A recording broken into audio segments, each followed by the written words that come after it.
الحمد لله الذي أرسل رسوله بالهدى ودين الحق ليظهره على الدين كله ولو كره الكافرون. أشهد أن لا إله إلا الله وحده لا شريك له، وأشهد أن محمدا عبده ورسوله. اللهم صل على سيدنا محمد وعلى آله وصحبه ومن تبعهم بإحسان إلى يوم الدين. أما بعد، رب اشرح لي صدري ويسر لي أمري واحلل عقدة من لساني يفقه قولي. سبحانك لا علم لنا إلا ما علمتنا إنك أنت العليم الحكيم. لا حول ولا قوة إلا بالله العلي العظيم. Muslimin dan muslimat, tuan-tuan dan puan-puan yang dirahmati oleh Allah Subhanahu wa taala. Dalam sebuah hadis riwayat daripada Nu'man ibn Bashir radhiyallahu anhuma, kata dia, Nabi sallallahu alaihi wasallam bersabda, Masalul qa'imi ala hududillah wal waqi'i fiha kamassali qaumi istahamu ala safinah fa asaba ba'duhum a'laha wa ba'duhum asfalaha fakana alladhina fi asfaliha idza istaqaw minal ma'i marru ala man fawqahum فقالوا لو أن خرقنا في نصيبنا خرقا ولم نؤذي من فوقنا فإن يتركوهم وما أرادوا هلكوا جميعا وإن أخذوا على أيديهم نجوا ونجوا جميعا أو كما قال. Hadis sahih rawahul Bukhari. Daripada Nu'man bin Bashir radhiyallahu anhu, dia kata Nabi sallallahu alaihi wasallam dia bersabda dalam sebuah hadis, Nabi kata, mathalul qa'im ala hududillah wal waqi' fiha, perumpamaan orang-orang yang taat kepada Allah Subhanahu wa taala dan juga orang-orang yang ingkar dengan perintah Allah, seperti mana kaum istahamu ala safinah, seumpama satu kaum yang duduk di atas satu kapal, dan kapal itu ada dua tingkat. Nabi kata perumpamaan orang-orang yang taat kepada Allah satu dan ingkar kepada Allah Ta'ala dua, mereka ni sebenarnya duduk dalam satu kapal, tetapi orang yang taat kepada Allah duduk tingkat atas, orang yang tidak taat kepada Allah duduk tingkat bawah. Fa asaba ba'duhum a'laha wa ba'duhum asfalaha, satu tingkat orang baik, satu tingkat orang yang tidak baik. Fakana alladhina fi asfaliha idza istaqaw minal ma' marru ala man fawqahu. Bila orang bawah yang ingkar ni, Nabi kata perumpamaan, orang hak bawah ni tiba-tiba depa dahaga ayak. Bila depa dahaga ayak, marru ala man fawqahum, depa terpaksa naik tangga pi minta dekat geng atas. Satu kapal dia ada dua tingkat, tingkat atas, tingkat bawah. Hak tingkat atas tu ayak apa semua tu ada, hak tingkat bawah ni ayak tak ada. Bila hak bawah ni depa dahaga ayak, depa terpaksa rabat tangga untuk nak naik pergi ambil ayak di atas tu, kata Nabi. Faqalu law anna kharaqna fi nasibana kharqan wa lam nu'dhi man fawqana. Bila dah duk ulang alik, duk naik atas pergi ambil ayak, turun bawah pergi ambil ayak, tiap kali nak minum ayak nak kena rabat naik atas. Ada di kalangan mereka ni yang cerdik sikit. Mereka kata apa? Dia kata lau anna kharaqna fi nasibana kharqa. Dia kata kalaulah kita pergi tebuk bawah, ambil ayak daripada bawah ni, kita pergi tebuk kapal kita ni, walam nu'zi man fawqana, kita tak gaduh nak kacau orang atas ambil ayak lah. Ayak tu ada, ayak kita duduk dalam ayak yang kata kapal ni, lepas tu hak yang bawah ni dia tak mau dah nak naik atas, tak larat. Lapang ayak, dahaga ayak, duk kira naik atas, duk kira naik atas. Dia kata lah ni apa susah? Dia kata lah ni kita tebuk kapal kita hak bawah ni, ayak dia nanti keluar, tak gaduh nak kacau depa atas lah. Nabi umpamakan macam tu. Dan kata Nabi SAW, fa in yatrukuhum wa ma aradu halaku jami'an. Nabi kata perancangan depa ataupun perangai orang hak bawah ni, kalau orang yang atas tidak tegur, kalau orang yang berada di tingkat atas ni tidak tegur, yatrukuhum, dan depa ni meninggalkan, maknanya hangpa buatlah macam mana pun, dah hangpa tak mau naik atas, hangpa punya pasal lah. Kalaulah depa lepas macam tu, orang atas lepas, Nabi kata halaku jami'an, kapal itu nanti akan karam, habis mati semua. Dia kata wa in akhadhu ala aidihim najau, tapi kalau depa hak atas ni depa ambil tindakan, depa turun bawah, depa kata jangan dok buat perangai sia-sia macam ni, sagi kita pakat mati semua, depa bagi nasihat, wa najau jami'an, Nabi kata semua akan selamat. Muslimin dan muslimat yang dirahmati Allah Subhanahu wa taala. Hadis ni hadis sahih riwayat Imam Al-Bukhari. Apa makna dia, tuan-tuan? Nabi nak abang, atas dunia ni ada dua golongan ni. Satu golongan yang bagus, satu golongan yang tidak bagus. Golongan yang bagus dan tidak bagus ni dia duduk dalam satu tempat. Tang mana pun ada. Kampung Sungai Kedah pun ada, Kampung Bakak Kapok pun ada, Penaga pun ada, Pulau Pinang pun ada, Malaysia pun ada. Satu Malaysia, satu dunia pun ada. Orang hak bagus, orang yang tidak bagus. Dan Nabi nak abang apa? Nabi nak abang kata apa? Jangan orang hak bagus ni duk berasa diri dia bagus sampai dia pun tak mempedulikan orang hak tak bagus. Hampa nak buat apa punya pasal? Hampa jangan kacau aku sudah. Nabi umpamakan macam tu. Dia duduk dalam satu kapal, hak atas tu biar pergi kat depa lah, depa nak tebuk kapal ke, depa nak minum air, biar pergi kat depa, janji depa tak kacau kita hak atas ni. Depa duk ingat depa selamat. Macam tu juga kita atas dunia. Jangan kita duk ingat kita selamat dengan kita membiarkan orang yang ingkar kepada Allah, hampa biar pilah kesesatan dengan perangai dan perbuatan hampa. Yang penting kami ni duk patuh pada agama, yang taat pada agama, kami tetap dengan cara kami. Hampa biar pergi ke hampa, tidak mempedulikan depa, tidak akan selamat. Agama nak abang-abang, kena ada juga teguran, kena ada juga nasihat, kena ada juga peringatan daripada orang yang ingkar, daripada orang yang patuh kepada Allah, kepada orang yang tidak patuh kepada Allah Subhanahu wa taala. Muslimin dan muslimat yang dirahmati Allah, dalam hadis ni kesimpulan dia nak abang pakai kita. Islam suruh kita ni menjadi manusia, menjadi umat Islam yang menghalang kepada setiap kejahatan, setiap benda tak elok, sesuai dengan keadaan kita. Tuan-tuan rajin duk main ke masjid dah, tuan-tuan rajin duk buat benda baik, rajin duk mengaji dan sebagainya. Kalau ada unsur-unsur yang tak baik di luar tu, kita kena cari jalan juga untuk nak mencegah benda yang tak elok berlaku di luar. Dia bukan boleh duk kira diri kita, biar pergi ke hampa, janji aku boleh main ke masjid apa semua. Tak, tuan-tuan. Agama tak macam tu. Agama, Allah Ta'ala nanti akan tanya, sungguh pun hang main masjid, sungguh pun hang duduk semayang apa semua ni, macam mana orang tak semayang? Macam mana orang duk buat benda ingkar di luar? Macam mana orang yang tidak patuh kepada perintah Allah? Apa tindakan kita? Yang ni orang marah kat kita ni. Bila kita cuba nak fikir satu tindakan, bukan pasal apa, pasal Nabi habaq dah. Nabi kata tak selamat kalau kita membiarkan mereka ni terus dengan kesesatan, mereka tak selamat. Bukan takat mereka tak selamat, dengan kita-kita nanti tak selamat. Dan kesimpulan yang kedua, hidup ni diumpamakan seperti mana sebuah kapal. Yang kapal ni dia ada dua tingkat.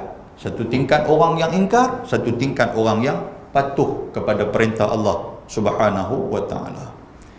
Dan kesimpulan yang seterusnya, jika keingkaran berleluasa, jika yang tidak patuh kepada perintah Allah Ta'ala ni makin lama makin banyak, Makin lama makin meluas. Bukan hanya orang yang ingkar saja yang akan kena bala daripada Allah, malah orang-orang yang taat kepada Allah pun nanti akan kena. Muslimin dan muslimat yang dirahmati Allah, dalam sebuah hadis yang lain, riwayat daripada Abi Bakrah radhiyallahu anhu, kata dia Nabi sallallahu alaihi wasallam, Nabi kata, ala hal ballaghtu? Qulna na'am.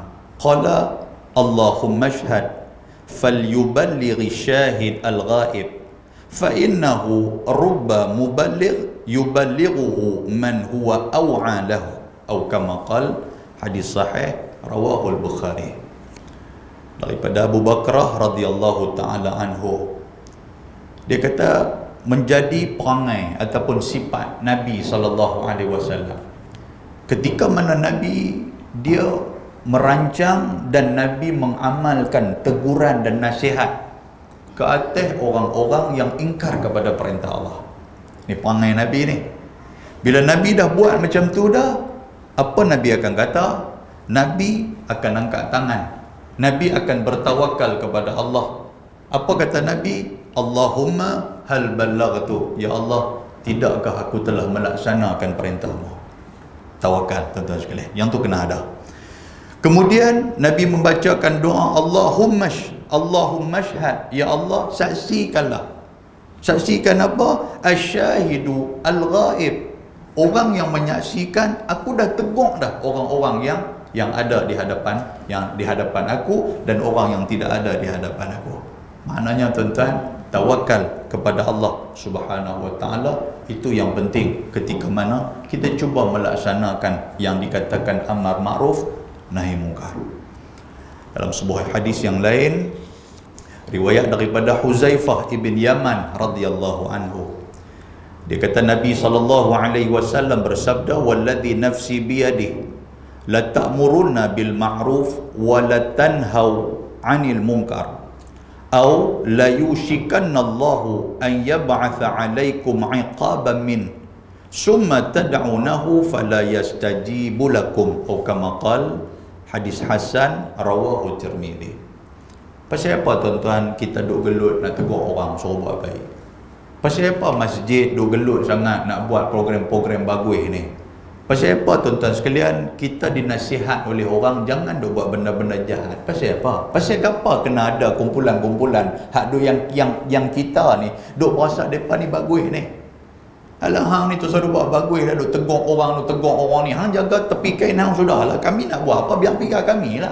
Pasal apa kena ada macam tu? Pasal apa ada satu orang yang dikatakan ta'muruna bil ma'ruf, yang duk suruh orang buat baik, yang mencegah orang buat jahat? Pasal apa nak kena ada kumpulan ni? Kerana hadis Nabi sallallahu alaihi wasallam pesan kepada kita. Nabi kata apa? Nabi kata walladhi nafsi biyadihi, demi jiwa aku dan nyawa aku di tangan Allah Subhanahu wa taala, la ta'muruna bil ma'ruf wa la tanhawunna 'anil munkar. Nabi kata kena ada orang yang suruh buat benda baik dan orang yang cegah daripada buat benda mungkar. Kena ada, Nabi kata. Tak mana pun, Korea ke, negeri ke, negara ke, kena ada yang kata kumpulan ni. Pasal apa macam tu? Pasal Nabi kata apa? Nabi kata la yushikannallahu an yab'atha 'alaikum 'iqaban minhu. Nabi kata takut-takut kalau tak ada orang yang ajak buat benda baik, yang cegah daripada buat benda mungkar, takut-takut Allah Ta'ala datangkan iqab. Tuhan mendatangkan kepada kita bala bencana. Bila dah tak ada siapa dah nak tegur orang buat baik, tak ada siapa nak cegah orang buat jahat, Tuhan nanti akan buat main bala. Tuhan akan buat main bencana. Tuhan akan buat main ujian. Fala summa tad'unahu fala yastajibu lakum. Tuhan kata waktu tu kalau kita menangis air mata darah, duk angkat tangan minta Tuhan tolong pun Tuhan tak pedulilah. Betul. Alhamdulillah hari ni tak main lagi yang kata bala bencana apa semua ni tak kena lagi kat kita ni. Jangan sampai benda tu main. Bila benda tu main tuan-tuan sekalian, bukan kata orang yang ingkar kepada Allah, orang yang taat kepada Allah sekalipun, kalau dia angkat tangan waktu tu pun Tuhan tak mau dengar lah. Pasal aku bagi masa ke hampa, aku suruh hampa buat kerja. Aku bagi masa ke hampa, aku suruh hampa jadi orang bagus. Hampa tegur orang yang membuat kesalahan. Hampa tak buat benda tu. Hampa berdiam diri. Hampa meninggalkan mereka. Ketika mana bala Tuhan mai, tak ada siapa nak boleh untuk nak mencegah daripada halangnya bala Allah Subhanahu wa taala. Zainab binti Jahsy, dia ni merupakan isteri kepada Nabi sallallahu alaihi wasallam. Dia pernah tanya Nabi sallallahu alaihi wasallam, dia kata, ya Rasulullah, afanahliku wa fina salihun? Qala na'am idza kathura al-khabath, atau kama qala, hadis sahih rawahu al-Bukhari. Isteri Nabi bernama Zainab binti Jahsy. Dia pernah tanya Nabi SAW, bila Nabi duk cerita kena ada satu puak yang ajak buat benda baik, kena cegah daripada buat benda jahat. Zainab tanya dia, Zainab kata, afanuhliku wa fina salihun? Takkanlah Allah Ta'ala nak bagi azab sedangkan dalam satu tempat tu orang bagus ramai, orang habis mayang ramai, orang yang mengaji ramai, orang yang buat baik ramai.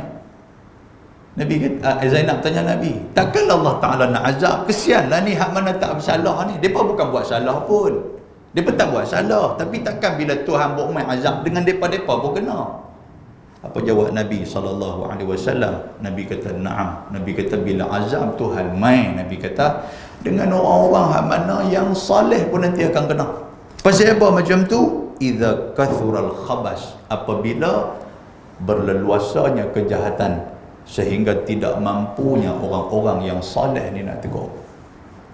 Tuan-tuan, kita masih beruntung dalam negeri kita, dalam negara kita, dalam kampung kita masih ada lagi tegur-teguran di antara satu sama lain. Beruntung tuan-tuan. Jangan sampai orang nak tegur pun dah tak berani dah. Jangan sampai bila nak ajak orang buat baik, tak ada siapa nak ajak dah. Jangan sampai kejahatan itu dia menguasai kebaikan yang ada di kampung kita. Bersyukurlah tuan-tuan sekalian, terima kasih banyak-banyaklah kepada orang-orang yang boleh tegur lagi benda-benda yang tak elok yang berada dalam kampung kita. Mudah-mudahan mukadimah ni bagi manfaat kepada kita insya-Allah. Muslimin dan muslimat yang dirahmati Allah, kita buka kitab Al-Yawaqid wal Jawahir fi uqubati ahli al-kaba'ir.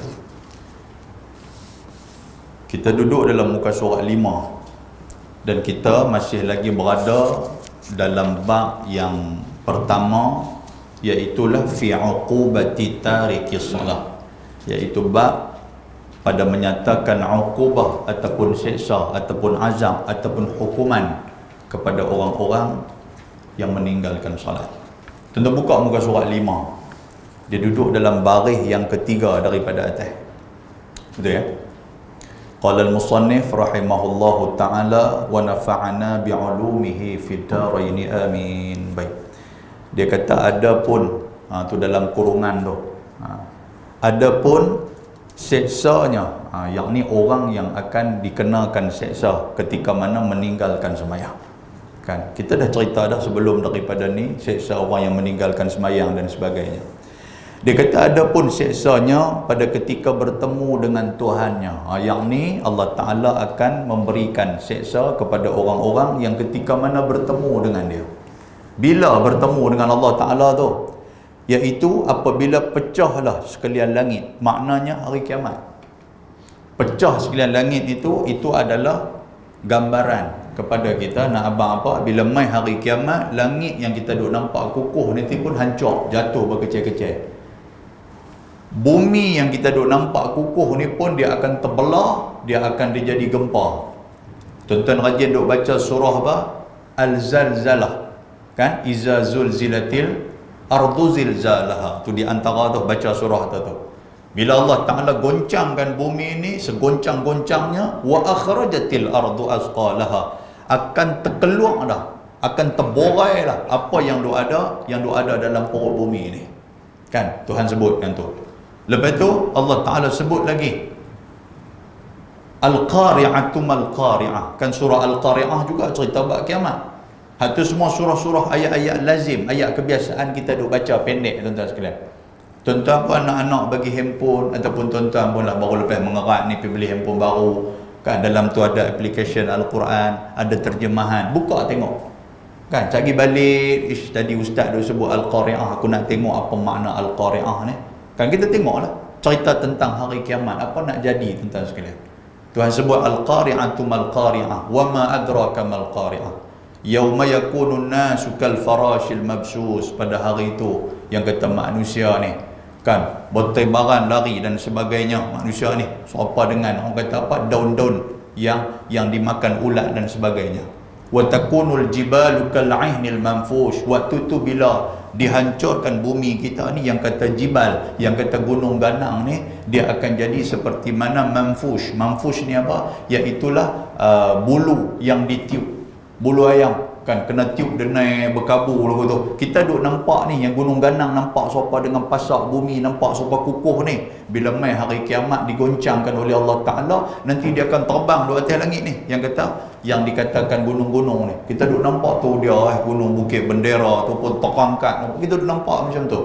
Nak abang dah dahsyatnya yang kata hari kiamat.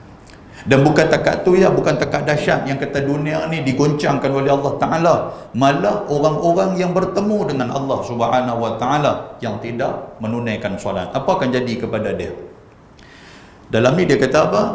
Ketika mana pecahlah sekalian langit, waktu tu hancur berkecil langit, maka datanglah satu malaikat yang mensiksakan. Malaikat nanti akan mai dan malaikat akan tarik golongan yang meninggalkan solat. Siapa hak tinggal solat, malaikat nanti akan tarik mereka, malaikat akan heret mereka. Dan adalah pada tangannya, yakni pada tangan malaikat itu, yakni rantai, ada kat dia satu rantai. Yang rantainya itu panjangnya 70 hasta. Tuan-tuan boleh rujuk benda ni dalam surah Haqqah ayat 32. Allah Ta'ala sebut dalam surah Al-Haqqah tu pun cerita, kata apa? Kata malaikat tu yang akan mengazab orang-orang yang tak sembahyang ni apa? Dengan rantai, yang rantai tu panjang 70 hasta. Tentu jangan duk ingat kira dengan hasta tangan kita ni. Dah, hasta ni yang dikira adalah hasta akhirat. Bukan hasta tangan kita atas dunia ni. Dia kata pendek. Dia kata, kan 70 hasta kalau kita kira daripada masjid ni sampai tak ada nak sampai ke jalan besar dia kata habis betul, tak apalah kita duduk di penaga dia taklah kena tabuh dia. Orang duk fikir cerdik betul pula. Dah. Maknanya apa? Rantai akhirat. Kalaulah satu hari dunia tuan-tuan sekalian bersamaan dengan 1000 tahun akhirat. Surah Al-Baqarah, surah apa? Sajdah kita duk baca kan. Kana miqdaru alfasanatim mimma ta'udun. Kita duk baca macam tu. Yang kata satu hari dunia bersamaan dengan 1000 akhirat. Yang kata panjangnya tuan-tuan sekalian. Begitu juga dengan persoalan hasta. Yang kata hasta ni, kalau hasta dunia adakah sama dengan harta akhirat? Tak. Hasta akhirat lebih panjang dan lebih dahsyat daripada dunia. Dia nak abang macam tu. 70 hasta malaikat tu.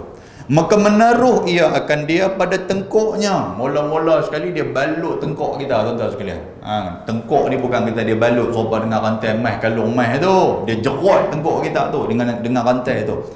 Kemudian memasukkan ia akan dia pada mulutnya. Lepas tu jolok masuk dalam mulut pula rantai tu. Dan mengeluarkan ia akan dia daripada duburnya, daripada belakang. Yang kita masuk ke atas, tarik ke bawah. Tuan-tuan boleh bayang tak lagu tu? Oh tuan-tuan, serupa dengan orang kata apa? Serupa dengan cucuk sate pula. Ada lagu tu ya. Kan cucuk kok mulut, dia keluar nanti kok dubur. Kemudian dihelanya sekali, terteraklah di atas mukanya dan sekali terlentang di atas belakangnya, padahal menyeru ia dengan katanya, inilah balasan orang yang meninggalkan segala yang difardukan oleh Allah Subhanahu Wa Ta'ala. Bila dah kena, tali duk kena belit di tengkuk kita, tali duk jolok buk masuk daripada mulut kita, lepas tu dia hela pula kita. Hela ni maksud dia apa tuan-tuan? Duk rentak, duk hawin kita. Itu maksud dia tu. Duk kena tarik ni, duk kena rentak, duk kena tarik. Kan? Allahu Rabbi tabarakallah. Kemudian bukan takat tu, kena maki pula jelas tu. Malaikat kata pula, malaikat kata apa? Inilah balasan. Malaikat kata nak ambil kat hang. Hang baru hang rasa, malaikat kata. Balasan orang yang meninggalkan segala yang difardukan oleh Allah Ta'ala. Orang duk pesan dulu suruh semayang, hang tak mau buat. Orang duk pesan suruh semayang, hang lawan pula. Hang tunjuk keras kepala hang, hang tunjuk badan hang kira hang hebat, hang kira nak lawan, hang kira nak tentang. Inilah balasan yang akan dikenakan kepada hang. Sambil malaikat duk heret kau ni. Nak kata apa dah waktu tu? Tak boleh kata sekarang. Atas dunia ni boleh duk gagah buka dada lagi. Tapi ketika diazab tak boleh nak buat apa. Kemudian membawa ia, yang ni malaikat, dia bawa kawan atas semayang tadi dengan dia masuk ke dalam api neraka Allah Subhanahu Wa Taala. Tempat dia tak mana, dia tarik, dia heret tu, dia lempar masuk api neraka. Kan? Dan lagi kata Sayyiduna Abdullah Ibn Abbas radhiyallahu anhuma, jikalau ada satu cincin daripada rantai yang tersebut itu jatuh di atas bumi ni. Ibn Abbas kata apa? Yang kata rantai yang Allah Ta'ala sebut, kata malaikat menggunakan rantai itu untuk nak balun kita, untuk nak belit kita, untuk nak rentak kita, untuk nak bengkah kita. Rantai tu dia serupa dengan kita dah buat rantai di rumah lah. Kalau satu gelung tu, satu gelung ni besar, satu cincin rantai tu, satu bulatan rantai tu, Ibn Abbas kata apa? Kalau benda tu lah Allah Ta'ala izinkan untuk jatuh atas bumi ni, apa akan jadi atas bumi ni? Nescaya terbakarlah ia akan bumi dengan sekalian isinya. Baru satu tu jatuh mai atas bumi ni, tuan-tuan, habis bumi terbakar tu. Bukan tekat terbakar bumi je, dengan apa tu ada di bumi ni semua bakar hangus habis. Boleh faham tuan sekalian? Allahu akbar. Kita jerami kan, bakar jerami lah ni. Kan bakar jerami sikit pun tengok-tengok nak mai ke rumah kita, api duk tala mai ni pun kelam kabut dah. Semayang pun tuan-tuan sekalian tak apa nak khusyuk lah. Kan Tok Imam baca panjang sikit, ada kata jahanam aku nak pergi siram ni, jerami lagi di rumah yang tu dah, had tu tuan-tuan sekalian. Had ni habis terbakar, habis semua dah. Dengan kita pun hangus, tak ada nak pergi ke mana pun kita pun. Itu kita apa nama azab yang Allah Taala bagi. Dan yang keduanya ketika mana di akhirat lah. Yang pertama tadi dia kena azab dengan malaikat apa semua. Dan yang keduanya apa lagi kita kena ketika mana yaumul qiyamah diazab oleh Allah Taala ini, iaitulah dia kata apa? Tiada ditilik Allah Taala kepadanya dengan tilik kasihani dan rahmat. Tuhan langsung tak ada rasa rahmat kat kita. Boleh faham tuan sekalian ya? Dia kata apa? Dia kata tiada ditilik Allah Ta'ala kepadanya dengan tilik kasihani dan rahmat. Tuan-tuan, Allah Ta'ala ni dengan hamba dia cukup rahmat. Pasal itulah kita tuan-tuan sekalian, apa perkataan rahmat yang selalu kita bagi kepada orang? Salam tu. Betul tak betul? Kan? Kita jumpa orang, kita bagi apa? Kita bagi salam. Assalamualaikum. Maknanya salam sejahtera ke atas hang, rahmat ke atas hang. Yang tu tuan-tuan sekalian. Bukan takkan Allah Ta'ala suruh kita bagi salam, bagi rahmat kepada orang. Malah Allah Ta'ala sendiri pun dia juga bersifat rahmat. Sebab tu kita baca Bismillahirrahmanirrahim. Kan bila kita hurai, hari itu kita dah hurai dah Bismillahirrahmanirrahim. Yang kata perkataan Ar-Rahim tu apa? Yang kata perkataan Ar-Rahman tu apa? Rahman kita ambil. Rahman ni iaitulah perkataan mubalaghah dalam bahasa Arab. Perkataan yang melampau. Melampau ni apa? Tuhan ni dia cukup melampau sungguhlah, yang kata kesian dia ni kepada manusia ni. Kesian dia ni kepada hamba dia ni. Tapi pasal apa dalam bab semayang Tuhan dia tak ada rasa kesian pun? Pasal apa? Pasal Tuhan duk abang dah tuan-tuan sekalian. Tuhan duk suruh dah kita semayang. Tuhan duk pesan kat kita melalui lisan Nabi SAW. Nabi kata muru sabiyya bisalah, suruh anak hangpa semayang idza balagha 7 sinin, umur 7 tahun dah kena suruh semayang lah. Kita suruh tak suruh? Tu. Bila sampai umur 10 tahun, apa kata Nabi SAW? Dia tak semayang juga, fadribuhu, maka pukullah dia. Pukul ini bukan nak bagi patah riuk dah. Cuma nak abang kata apa? Semayang ni wajib. Kalau tuan-tuan perasan dalam bab semayang lah, satu amalan yang kalau kita sakit pun kita kena semayang. Nampak lah? Dia bukan kira hang tak boleh berdiri, okey hang duduk, boleh. Hang tak boleh duduk, hang baring.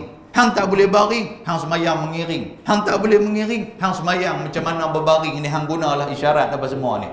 Tak boleh, tangan pun tak boleh nak angkat apa semua. Hanya kelopak mata aja boleh duduk apa, duduk kebir-kebir ni. Kan agama kata apa? Kena semayang juga menggunakan kelopak mata. Kelopak mata pun tak boleh dah, duduk jegil, duduk tengok alam, korang tengok hantu raya lah, mata tak boleh nak pejam dah. Guna hati. Hati pun tak boleh, kambuh orang belakang masjid. Maknanya apa? Semayang wajib. Lepas tu takkan kita nak tinggal semayang biasa-biasa macam tu je.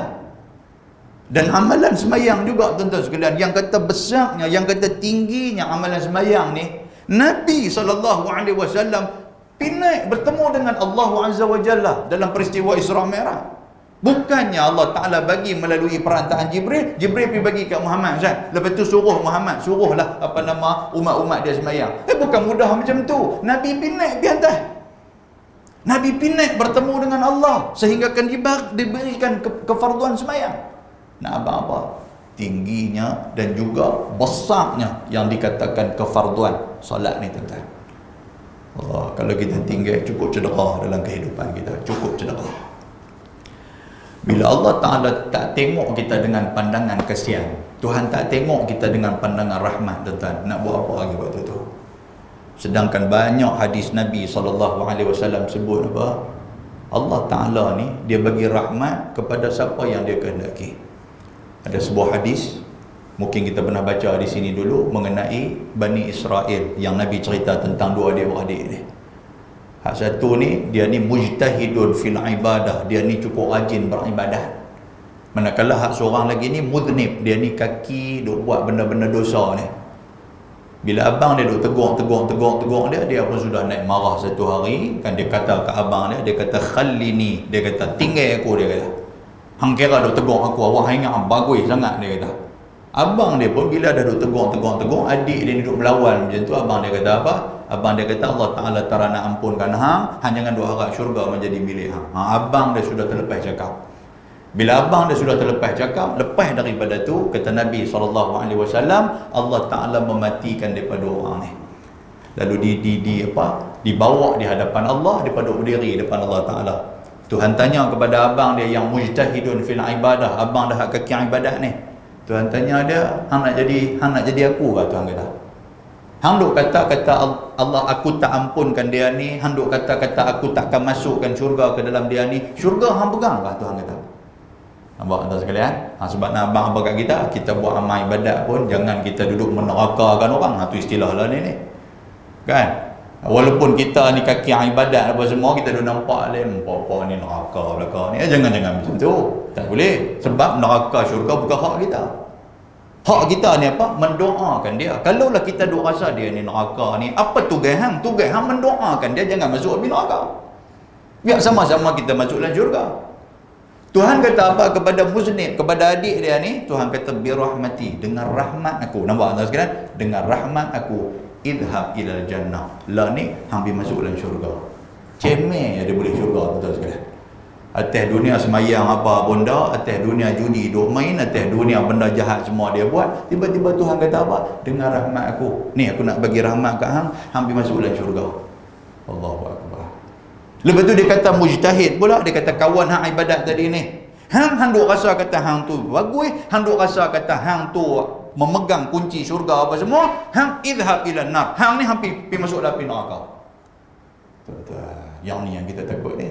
Hadis ni nak abang apa kat kita? Nak abang jangan duk berasa bangga dengan amalan baik yang kita buat ni. Hadis ni nak abang yang tu. Boleh tak? Tuan-tuan dengar macam tu, kita tak apa lepas ni pakai kami jadi jahat kot untung kami boleh masuk api neraka, jadi jahat habis ke semua. Kan? Kan bukan hadis tu nak abang lagu tu. Tu nak kena faham bagi elok lah. Dan yang ketiganya, tuan-tuan boleh faham lah, maknanya kalau Tuhan tidak tengok kita waktu tu, Tuhan tak tengok pun cukup azab dah kat kita ni. Kan? Kita pun tuan-tuan atas dunia ni, mesti dalam hati kita sebelum kita nak mati, mesti kita teringin untuk bertemu dengan Allah Subhanahu Wa Taala. Betul tak anda sekalian? Kan? Tanya bila siapa pun. Kan? Kata haji dah kalau mati nanti, apa benda yang haji teringin? Dia kata, Ustaz, saya teringin masuk syurga satu. Lepas tu antara impian terbesar nak tengok Allah Ta'ala. Tuan-tuan teringin nak tengok Allah? Kan tuan-tuan tak teringin tu? Dia kata kira boleh masuk syurga pun kira bersantuh lah, tak apa, tak jumpa Tuhan pun tak apa. Janji aku tak payah lah api neraka. Tuan-tuan tawakal sangat orang Sungai Kedah ni. Nak masuk mesti teringin nak jumpa Allah, betul tak betul? Teringin. Tuan-tuan duk sembahyang, duk mangkit sembahyang subuh apa semua, duk tunduk sujud lah apa semua. Lepas tu duk berdoa kepada Allah. Dalam hati ni, ya Allah, siapa Allah yang sebenarnya ni? Kami nak tengok Allah Ta'ala ni macam mana. Mesti teringin macam tu. Hujung surah Kahfi, Tuhan kata apa? faman kana yarju liqa'a rabbih falyamal 'amalan salihan wa la yusyrik bi'ibadati rabbih ahada. Syarat dia apa tuan-tuan sekalian? Dua benda. Tuhan kata faman kana yarju liqa'a rabbih. Tuhan kata kalaulah hamba teringin nak jumpa dengan Tuhan, nak jumpa dengan aku, Tuhan kata, nombor satu, falyamal 'amalan salihan. Buatlah amal soleh. Apa dia amal soleh? Sembahyang jangan tinggal. Buat amal soleh banyak-banyak. Yang kedua apa syarat dia? Wala yusyrik bi'ibadati rabbih ahada. Dalam hampa duk buat amal soleh tu, jangan ada unsur syirik dalam amalan hampa tu. Tuhan kata macam tu. Apa maksud dia tuan-tuan? Kita sembahyang kerana Allah, kita puasa kerana Allah, kita sedekah kerana Allah, main mengaji kerana Allah, jangan kerana benda-benda yang lain. Pasal apa? Kalau benda-benda yang lain dia disebut sebagai syirik. Syirik apa? Asyirkul asghar. Nabi kata syirik kecil. Kan? Walaupun benda ni syirik kecil, dia tetap syirik di hadapan Allah Subhanahu wa taala. Tidak sekalian. Tuhan pun ni kalau manusia pun berasa, apatah lagi Allah Taala yang buat kita ni. Tidak. Kata aku ni bukan nak tolong hang sangat ni, tapi aku duk fikir-fikir kata hang ni pun ada adik-beradik aku tolong pi. Berasa tak sekalian. Hang bukan kawan baik aku lah sebenarnya. Nampak? Kan kalau kita nak tolong orang ni, kesian kat orang ke apa, kan sebenarnya kita dia ni ada pasal, bukan pasal dia. Tuan-tuan, berasa tak rasa hati kawan hak dapat pertolongan kita? Berasa. Kalau macam tu pun apatah lagi Allah Subhanahu wa taala. Hampa duk sembah aku, duk sembah Tuhan kata, tiba-tiba dalam hati hampa bukan nak sembah sangat. Kan semayang bila kan, tak semayang lagi payah apa-apa Sungai Kedah dia kira nak maki orang tak semayang pi. Tu bukan dia tu. Ngaji bila dia kata duk di rumah pun duk kena hinggap dengan wartawan TV3. Dia bagi bini kita wartawan TV3. Orang nak kuliah dah pi dah cangak apa lagi di rumah ni. Mai pi lah dia kata. Pasal wartawan TV3 ni. Tuhan kata hang mampu kita. Okey. Baik. Dan yang ketiganya, tiada diampunkan Allah Taala atasnya kalau tak ada keampunan daripada Allah Taala, tuan-tuan. Tak usahlah pi duduk tang mana pun tak bahagia kita. Sudah pastilah diazab oleh Allah Subhanahu wa taala. Dan seterusnya dia kata apa? Dan baginya seksa yang amat pedih. Dia kata, hai sekalian saudara yang beriman. Yang ni ulasan musannif, pengarang kitab kita ni, dia pesan kat kita. Dia kata, wahai sekalian saudara yang beriman, di dalam hatinya setimbang semut yang kecil di dalam hatinya. Dia kata, wahai orang yang beriman, walaupun ada iman sebesar semut sekalipun dalam hati, ingat ambil pesanan ni elok-elok. Dengar pesanan, dengar apa nama nasihat ni bagi elok-elok. Betapa halnya dia kata berani meninggalkan semayang dengan umpama seksa yang tersebut dalam Al-Quran dan hadis ni. Dia kata hampa dah dengar dah Quran kata apa, hampa dah dengar dah hadis Nabi kata apa, hampa dengar kan? Okey, dengar. Kalau dengar, berani ke lagi hampa untuk nak meninggalkan semayang? Dia kata macam tu. Cukup dengan 3 azab yang akan Allah Ta'ala bagi. Nombor 1, malaikat nanti akan pukul kita. Nombor 2, Allah Ta'ala tak mau tengok kita. Nombor 3, apa? Tidak mendapat keampunan daripada Allah. Nak pergi ke mana lagi tuan-tuan sekalian? Duduk di akhirat ni kalau Allah Ta'ala tak ampun kat kita, tuan-tuan sekalian, duduk dalam syurga pun tak seronok. Betul tak betul? Sungguh. Bukan nak kata macam tu, macam kita lah. Atas dunia sekalipun kita pergi rumah anak kita, yang dalam tu ada menantu kita. Tu nak pergi tu tu. Kan? Syok lah balik rumah anak, boleh main dengan cucu. Tapi menantu tarik muka kucing jantan kat kita. Rumah dia tarik muka kat tu. Sungai Kedah okey kot, dia buat tanya lagu tu pula. Dia kata rasa tu Sungai Kedah, dia kata nak hujan kot, dia kata ayah tak kelang kabut nak balik sana. Dia buat ayat lagu tu kat kita. Agak-agak tuan-tuan makan nasi ni berasa syok ke apa kah? Tobat dah tuan-tuan sekalian. Dosa ambil bank apa semua pukul balik. Tak? Kan kita pergi tempat orang pun kita seronok nak pergi, tapi layanan orang kat kita tu, dia tarik muka lah apa semua. Walaupun dia suruh kita makan apa tu, makan lah dia kata, tapi muka tu tak apa nak syok. Kita main makan sekali, makan lah, ajak orang buat apa, dia buat gitu kat kita. Agak-agak tuan kau pernah? Dia kata syoknya layanan. Ni lah aku syok. Tu nampak tuan-tuan keturunan rimau lah kalau tu. Dah syok orang duk hinggap duk apa semua ni, tak syok lah. Kalau manusia pun kita duk rasa hati sakit macam tu, apatah lagi Allah Ta'ala langsung tak peduli kat kita. Nak pergi tak mana tuan sekalian. Sebab itulah Rabi'atul Adawiyah. Tuan-tuan kenal kan? Pernah dengar nama Rabi'atul Adawiyah? Dia ni tokoh sufi perempuan. Dalam munajat dia kata apa tuan-tuan sekalian? Dia kata, ya Allah, kurniakanlah kepadaku nerakamu. Dia minta neraka tu, kurniakan kepadaku nerakamu berserta dengan redamu, dan janganlah engkau berikan syurgamu kepadaku ya Allah sekiranya disertakan dengan murkamu. Dia tak mau duduk dalam syurga pun tak mau kalau Tuhan tak suka. Duduklah pergi neraka tak apa lagi kalau Allah Ta'ala redha. Boleh doa tu kita baca. Sekali lepas sembahyang saya baca doa tu, ya Allah kurniakan kat kami pergi neraka. Takut lagi tuan-tuan ambil kes jadah hampur atas kepala saya, ustaz ni apa orang dah minta syurga dia minta neraka pula. Tak. Pasal apa macam tu? Sebab yang kata pergi neraka ni, tuan-tuan tengok malaikat Malik. Kenal malaikat Malik? Apa tugas dia? Jaga pintu api neraka. Betul tak betul? Walaupun dia jaga pintu api neraka, hangis tak hangis dia tuan sekalian? Tak hangis langsung. Pasal apa tak hangis? Pasal redha Allah duduk dengan dia. Kan? Kita pernah dengar kan apa tu guru kita dua abang perjalanan nak pergi ke api neraka ni 500, perjalanan 500 tu sudah berasa panas dah. Sepatutnya kalau ikut akal kita malaikat Malik bukan kata 500, dia duduk tu semeter pun tak sampai dengan api neraka. Dia hancur tak hancur tuan sekalian? Tak hancur. Pasal apa? Rahmat Tuhan duduk dengan dia, redha Tuhan duduk dengan dia, pandangan Tuhan duduk dengan dia. Kan? Allahu akbar.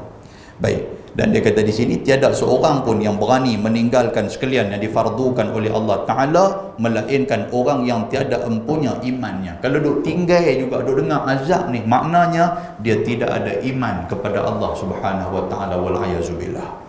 Kan? Dia tak ada iman.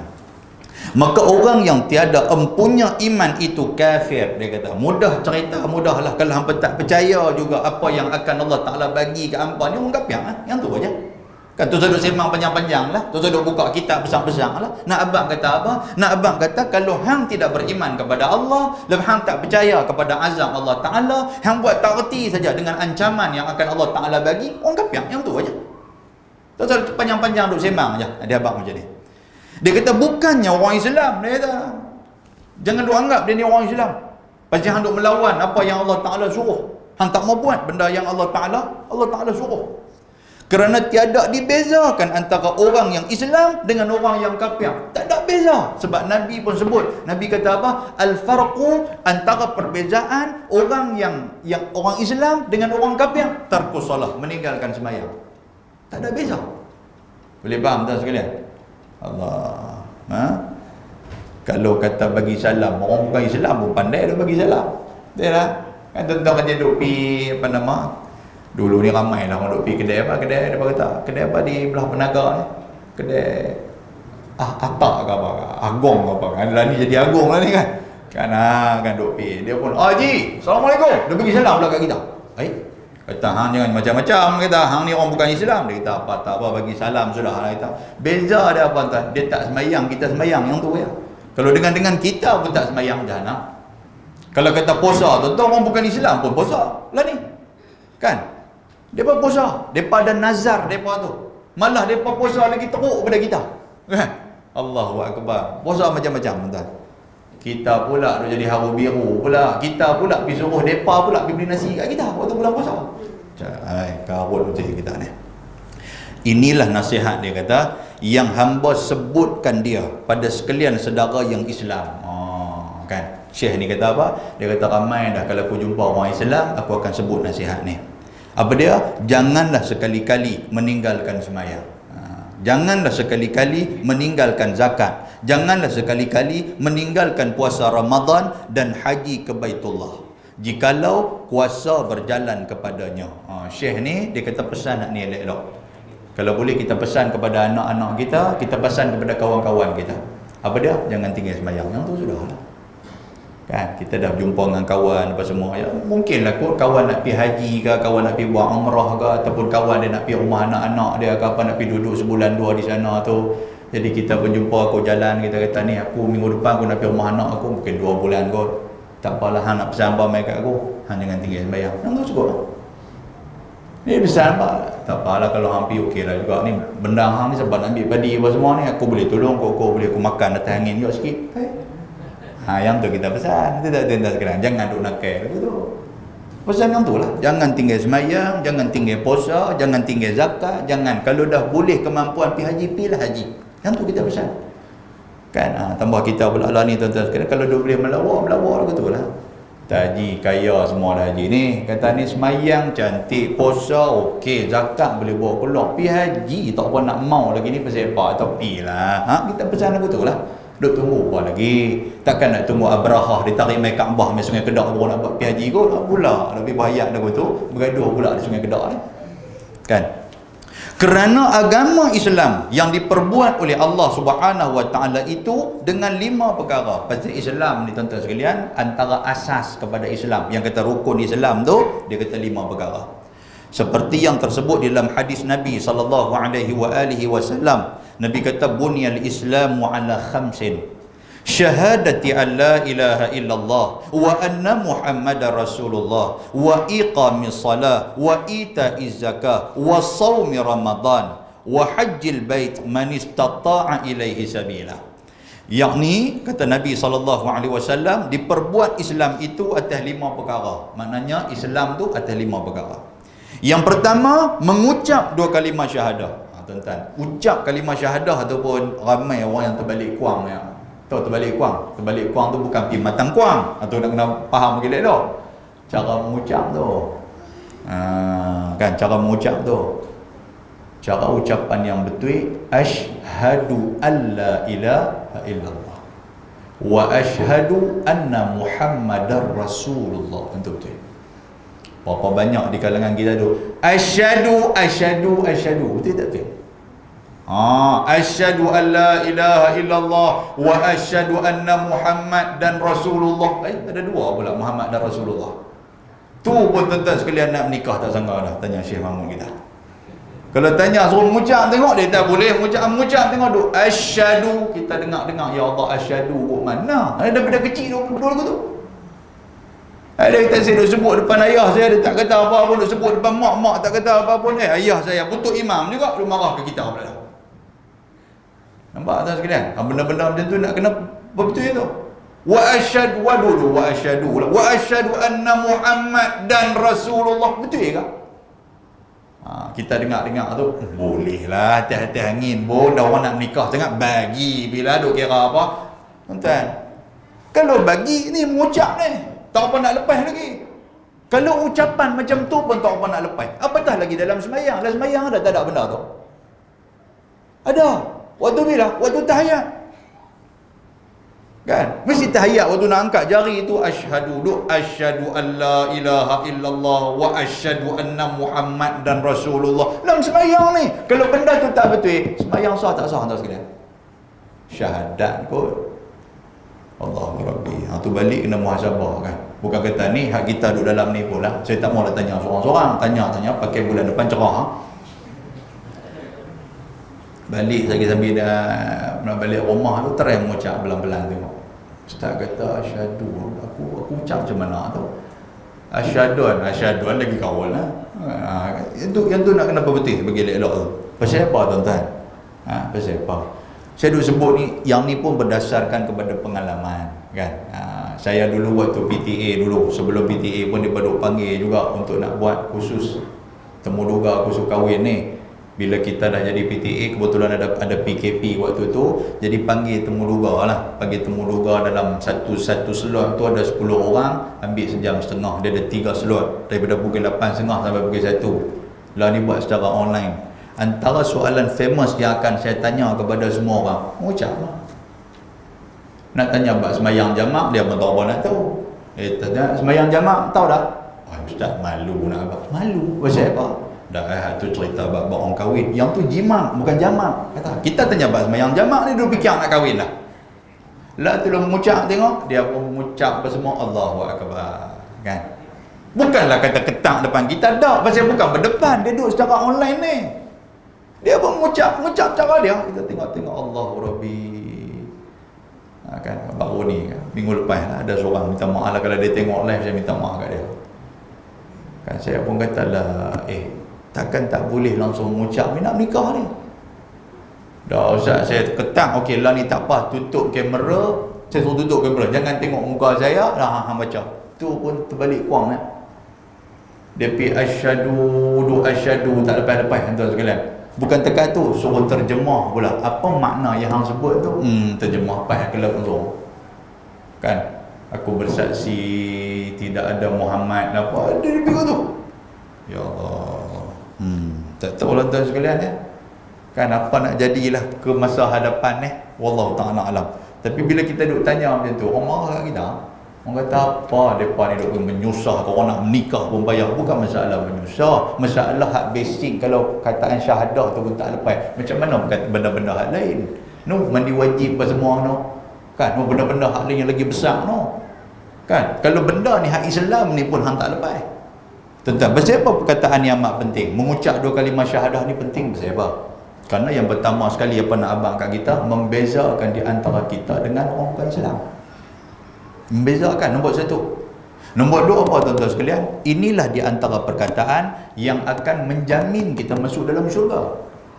Sebab Nabi dah sebut, Nabi kata, man qala la ilaha illallah dakhalal jannah. Siapa yang sebut la ilaha illallah, masuk dia ke dalam syurga. Man akhiru kalamihi qala la ilaha illallah dakhalal jannah. Barang siapa yang akhir kalam dia sebut la ilaha illallah sebelum nak mati. Kan, sebelum nak mati dia sebut la ilaha illallah. Dengar hatu kita pun seronok dah. Ni pesan benda ni nak kena pesan ke anak-anak kita ni. Hang kalau hang nampak aku loran, hang nampak aku dah tak apa nak lalu nak makan dah, hang nampak aku pun dah selera dah tak ada dah, hang duk nampak kira aku duk teringin nak minum susu, duk masuk ke straw, masuk ke lubang hidung, straw dia panggil. Kan masuk ke lubang hidung waktu tu aku nampak duk turun naik dah, hang main kat telinga aku, hang kata la ilaha illallah. Hang kena habaq macam tu kat aku ni. Jadi kita perlu gitu anak pun main pelan-pelan tengok la ilaha illallah. Kita pun duduk sebut pelan-pelan dengan lidah kita pelan-pelan, bibir mulut kita duduk ketak-ketak, boleh sebut la ilaha illallah. Cukup dah tuan-tuan sekalian. Agama ajak apa? Nabi SAW pesan macam tu. Nabi kata apa? Kalau dia dah sebut dah perkataan tu, cukup. Jangan duk gagah, duk pergi suruh disebut lagi. Sagi abang daripada mana? Sarawak apa balik mai abang sulung kata hamba dah talqin dah telikat telinga ayah la ilallah. Kata, memang gila aku pula. Tak boleh, dia bukan banyak kali, cukup dengan sekali je. Bila dia dah sebut la ilaha illallah, cukup. Jangan duk banyak-banyak kali pula. Sagi tok bomo kan tok imam kan main depa pula. Duk main pula duk lain kali dia pun tak sebut benda tu, disebut benda lain. Akhir kalam dia tidak menyebut benda tu, dia tidak bertepatan dengan sunnah Nabi SAW. Ada satu video dia hantar mai. Anak ni bakat keliling tuan-tuan sekalian. Anak keliling bakat duk hinggut, ada hinggut kaki pak, ada pegang apa kepala lutut, ada yang pegang kepala bau, ada yang piduk ketak dekat mulut pak ni. Semua bakat dia sebut ayah la ilaha dengan habis. Ayah pun tak tahu nak sambut mana dah kali KO kata tu ya. Entah, benda ni pun kena ajar ni. Bukan suruh balik saja ada rumah tu. Maknanya balik hampa cari salah seorang daripada hampa ni yang dalam ramai-ramai hampa ni. Cari seorang mai untuk nak sebut la ilaha illallah. Tentu tuan-tuan dalam kitab apa? Abwabul Janaiz ada cerita benda tu. Lepas tu cari pula yang hak atas dunia ni dia tak berseteru. Kalau anak kita, anak tu lah duk bagi sakit kepala kita apa semua, jangan bagi dia. Cari anak hak mana yang dia belah. Yang dia kalau dengan anak ni lah Allahu Akbar. Duk di hospital ni makan muai apa pun tak mau. Anak pertama duk telefon dekat 2 jam dia tarti buat tak tahu lagu tu ya. Anak kedua pun. Anak ketiga ni telefon, ayah makan sikit ayah. Dan makan sekali dengan mangkuk-mangkuk dia telan. Ni kata anak nombor 3 ni. Maknanya anak nombor 3 ni duk dalam hati dia. Ambil anak tu. Hak tu lah hang boleh kerana pak nampak macam sayang kat hang daripada kecil dia duk jaga hang lah pi sebut la ilaha illallah. Jangan duk bagi aku. Dia kata aku ni duk bagi pak yang sakit. Dia kata duk bagi ayah, duk bagi abang hak sulung ni pi pak tengok Allah hang kan mati terus tak ada nak sebut la ilaha illallah. Nampak tak? Baik. Cukup dekat tu. Kita dah nak habis kitab kita. Dan yang keduanya dia kata apa di sini tuan sekalian? Dan yang keduanya mendirikan semayang 5 waktu. Yang nombor 1 tadi mengucap 2 kalimah syahadah. Lepas mengucap 2 kalimah syahadah iaitu mendirikan semayang. Dan yang ketiga dia kata apa di sini? Dia kata dan yang ketiganya memberikan zakat, bawa keluar zakat. Zakat ni bukan hak kita, zakat ni adalah hak orang lain. Ada tuan sekalian dalam harta kita tu ada hak orang, kita bawa keluar. Dan yang keempatnya puasa pada bulan Ramadan. Jangan lupa. Dan yang kelimanya yakni naik haji yang barang siapa yang berkuasa berjalan kepadanya. Tuan, niatlah banyak-banyak, mudah-mudahan kita boleh pergi buat haji apa semua tu. Dan lagi sabda Nabi sallallahu alaihi wasallam, as-salatu imaduddin, faman aqamaha faqad aqamad-din, wa man hadamaha faqad hadamad-din. Bermula semayang tu tiang agama. Nabi abang-abang Nabi kata semayang tu tiang agama. Dan barang siapa yang mendirikan, yakni yang semayang, mendirikan ni tuan-tuan sekalian nak kena tengok daripada semua sudut semayang ni. Bukan takat orang kata semayang macam tu je. Nak kena tengok daripada niat dia, nak kena tengok daripada takbiratul ihram dia, nak kena tengok daripada bacaan dia. Ni semua ni nak kena halusi betul-betul semayang ni. Nabi kata barang siapa yang mendirikan dia, yang ni mendirikan semayang, maka sesungguhnya telah mendirikan ia akan agama dia. Pegang satu tuan-tuan sekalian. Kalau dalam bab semayang dia jaga semayang dia, maka benda-benda hak lain dia boleh jaga. Dalam bab semayang, kan? Dia halusi betul-betul. Kan dia sebelum dia nak semayang, dia tengok betul-betul tempat nak semayang ada cicak ataupun tidak, baju dia ni tu dia tengok betul-betul. Kan lepas tu dia pun sebelum tu pun dia niat betul-betul ni, dia angkat takbir, bukan nak suruh kita buat halusi sampai 2-3 jam semayang. Kalau buat tu ada juga kan. Dari sebelum nak semayang tu dia jaga sungguh, kami qomat dekat 2 jam lah tak mayang-mayang ni. Bukan sampai teratur, waktu jadi teruk pula. Maknanya dia jaga betul-betul. Yang kata semayang ni hati dia macam mana, lepas tu takbiratul ihram dia angkat tangan betul-betul macam mana. Bukan ikut dan angkat serupa dengan ulang sawah punya dia angkat tu. Ada tuan sekalian, sami Allah. Ada juga sami Allah. Lagu tu pun ada sami Allah liman hamid. Ada juga kan. Hak ni mungkin dia penat kot nak semayang. Ada. Macam-macam cara tuan sekalian. Jadi semayang betul-betul. Jaga elok benda-benda macam tu. Yang itulah yang dinamakan iqamis salat, mendirikan semayang. Dan dia kata apa tu ni? Dia kata dan barang siapa yang meninggalkan dia, yang ni meninggalkan semayang, maka sesungguhnya telah meruntuhkan dia akan agamanya. Tuan-tuan, kita tak perlu orang-orang luar untuk nak meruntuhkan agama. Cukuplah orang Islam sendiri. Kan Allah ni antara musuh-musuh Islam lah, betul lah. Kan ketika mana waktu maghrib dia hantarlah cerita syok-syok waktu maghrib ni. Kan kita pun duduk kelang kabut lah, kita pun jadi leka lah saat dengan nak semayang maghrib apa semua ni. Semayang maghrib tuan-tuan sekalian, dia bukan tunggu nak masuk Isya baru habis waktu maghrib. Tuan-tuan nak kena faham tu. Bila kita nampak hak langit-langit merah tu dah hilang tuan-tuan sekalian, maknanya luput dah semayang maghrib, bukan tunggu semayang Isya. Kan bini tanya, abang dia tengok TV sakan dengan tu, maghrib buat ada lagi? Dia kata dan Isya pukul apa? Isya pukul 8.29. Tak apa, 8.27 hukum semayang. Ada bukan lagu tu tuan-tuan sekalian. Macam kita semayang subuh lah, betul tak betul? Subuh ni habis bila? Terbit matahari habis dah subuh. Bukannya subuh ni habis ketika mana masuknya waktu zuhur. Kalau betul syok. Dengan saya lena ke hari.